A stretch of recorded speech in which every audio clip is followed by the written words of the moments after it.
இன்னைக்கு நம்ம எப்படி ரேஷன் அரிசி வச்சு சிக்கன் பிரியாணி செய்யறதுன்ட்டு பார்க்கலாம். இப்போ நான் இது ரேஷன் பச்சரிசி 1.5 கப் எடுத்திருக்கேன். இதை நல்லா 2 to 3 டைம்ஸ் நல்லா வாஷ் பண்ணிவிட்டு இதை 1 hour நல்லா ஊற வச்சுருங்க.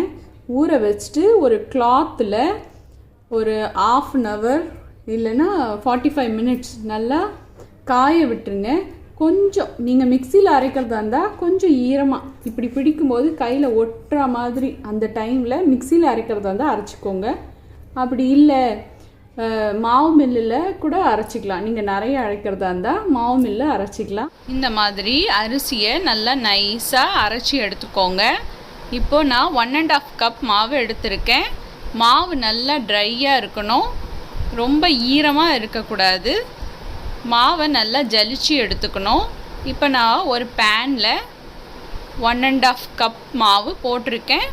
1.5 கப் மாவுக்கு 1 கப் வாட்டர் ஊற்றி நல்லா மிக்ஸ் பண்ணிக்கணும். கட்டி இல்லாமல் நல்லா மிக்ஸ் பண்ணி எடுத்துக்கோங்க.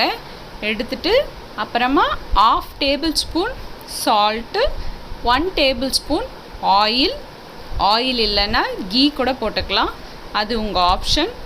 நல்லா மிக்ஸ் பண்ணிவிட்டு கேஸில் வச்சுட்டு மிக்ஸ் பண்ண சப்பாத்தி மாவு மாதிரி வந்தவுடனே கேஸை ஆஃப் பண்ணிடலாம். இதோ கேஸில் வச்சுட்டு இப்படி கிளற மாவு கட்டியாயிடும்.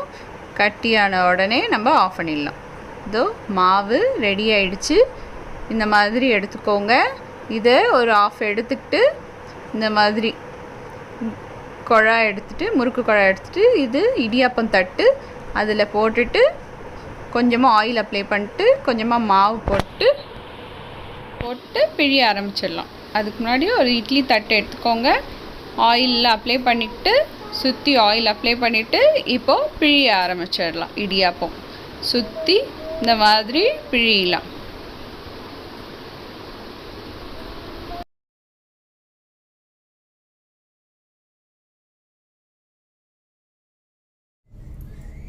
இந்த மாதிரி பிழிஞ்சு கேஸில் ஒரு 10 minutes வேக வச்சிடலாம். இந்த மாதிரி ஒரு பாத்திரத்தில் கீழே தண்ணி ஊற்றிக்கிட்டு இட்லி தட்டில் இந்த மாதிரி வச்சுட்டு மூடி வச்சு ஒரு 5 நிமிஷம் வேக விடணும்.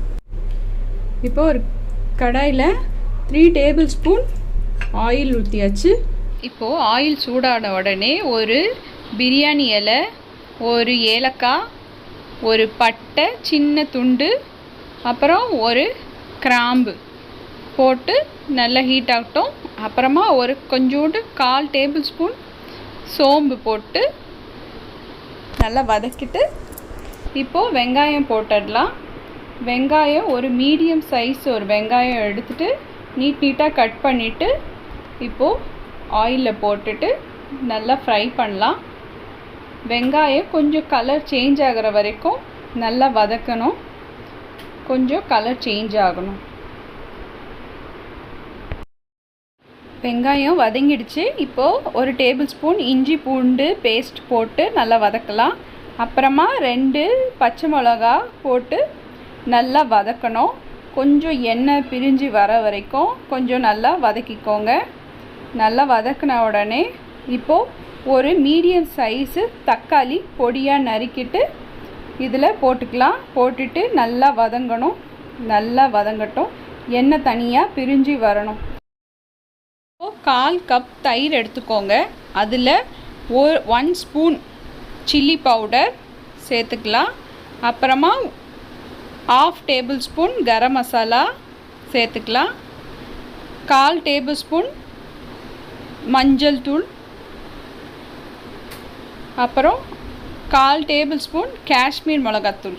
இது வெறும் கலருக்காக போடுறோம், இது ஆப்ஷனல் தான். போட்டுட்டு நல்ல வெங்காயம் தக்காளி வதங்கின உடனே இந்த தயிர் மசாலா தயிர் போட்டு நல்லா வதக்கி எடுத்துக்கலாம். எப்பவுமே இந்த தயிரில் மசாலா போடுறதுனால நமக்கு இந்த மசாலா சீக்கிரமாக கருகிடாது, நல்ல வாசனையாக இருக்கும். அதனால தான் தயிரோடு சேர்த்து நம்ம இந்த மசாலாலாம் சேர்க்குறோம்.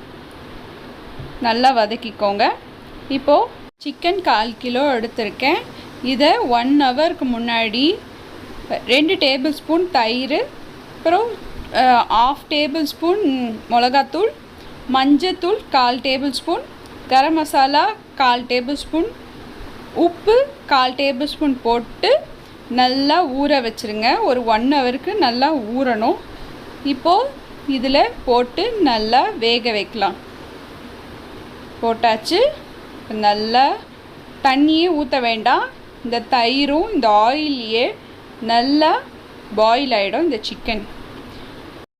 இப்போது 1/2 டேபிள் ஸ்பூன் சால்ட் போட்டுட்டு ஒரு வாட்டி கிளறிட்டு இதை தட்டு போட்டு மூடி வச்சிடலாம். ஒரு 10 மினிட்ஸ் வேகட்டும். இப்போ சிக்கன் ரெடி ஆயிடுச்சு. தண்ணி ஊற்றல, தயிர் அப்புறம் ஆயில் மட்டும் ஊற்றி ரெடி ஆயிடுச்சு. இப்போ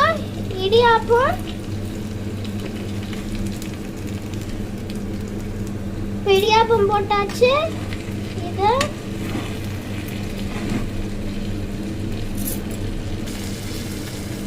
இதை நல்லா மிக்ஸ் பண்ணிக்கணும்.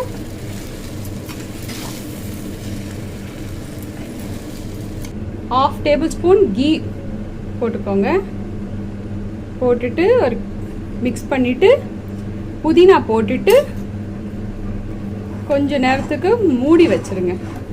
அப்போ தான் நம்ம அந்த கீயோட ஸ்மெல்லு நல்லா இருக்கும். ஃபுல் அண்ட் ஃபுல் கீலியே செஞ்ச மாதிரி இருக்கும். இப்போ இதை மூடி வச்சிடலாம் ஒரு 2 மினிட்ஸ்.